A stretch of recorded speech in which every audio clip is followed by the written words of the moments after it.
Before we get started with understanding how an ego works, we have to first understand that this thing that we take to be real, this ego, has no reality. It itself is not real. Now, it appears to be real if you're perceiving yourself from a mind in a body, and we do not deny anything in non-duality, and therefore it's okay to think that you have an ego. That's just how it works, and I'll go through that here in just a minute. But I want to just clarify that this thing that we call ego is unreal. It's an illusion. It's a mirage. And as you look at it, it flees. It's just not here. And so how I came into this piece of it is just through science, through quantum physics, through neuroscience, psychology, and the neuroscientists and psychologists, they cannot find an ego. They still today have not located or isolated an ego. And I just want to make that point clear by this doctor that I came across who wrote a book called No Mind, No Problem. His name is Chris Niebauer. And I just want to read you a quote. Mistaking the voice in our head and labeling it as me brings us into conflict with the neuropsychological evidence that shows there is no such thing. So still today, this incredibly intelligent, supposedly, body of knowledge, these people who go to school for years and years to study this ego have never found one. So that makes things real interesting. So how does this ego come into apparent existence? Well, somewhere between the ages of 4 and 6, we start listening to our parents and our brothers and sisters and maybe our grandparents that say, you know, you're cute or you're a boy or you're a girl, and you turn your attention away from yourself onto what you believe to be what a boy or a girl is, or what cute is. And the moment you do that, you turn away from the love of yourself. And this ego rises out of self. The self is the source, is the home of ego. And what it's trying to do after it rises, it gets confused, and it spends the rest of its so-called life running around the world trying to find the home of itself, the love of itself, the source of itself. But once the ego rises out of self, it becomes separate from itself, but not totally. It's always got a tether back home to itself. Once the ego rises, it identifies with the body as itself. It says, I am this body, right? Don't you feel like you are in this body somehow? That this body is you? And the strange thing is that this body is inert. It's insentient.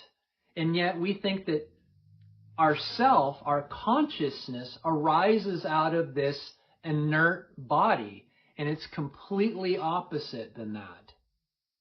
So this ego is a mixture of two so-called substances: the awareness of itself, the awareness of the source in which it rises out of, plus the body it takes itself to be. And it's neither the body, nor is it the awareness of itself. It is a phantom between these two That's why the ego doesn't exist. It is this formless phantom that thinks that it's the body and also knows simultaneously that it exists, that it's aware, it has consciousness from its source.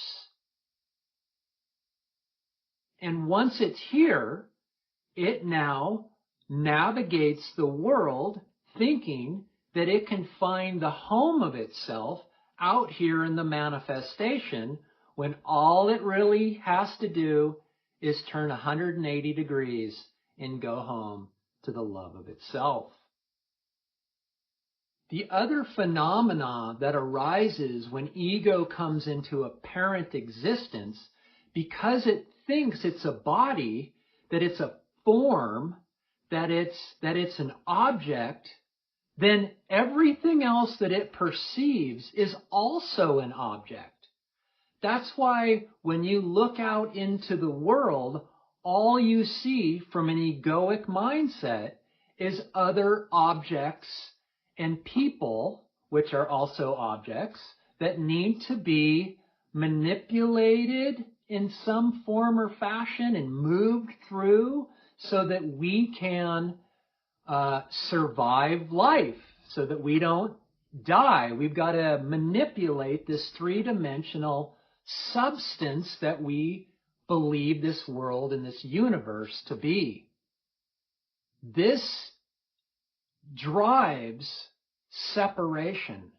This drives the separation from the love of yourself, because it thinks that all of these objects in this world is reality, when it's the love of ourself that is the true reality. And so as you turn within and ego starts to collapse, its solidityness starts to collapse, the thought, I am this body, starts to collapse, guess what? So does the apparent separation of the world. And the word for that is oneness is experienced. So as the ego collapses, oneness is experienced. Another way to say that oneness is experienced when ego comes home and rests in itself. And then as you appear out into the manifestation, there is no separation between you and it. There is no more ego you.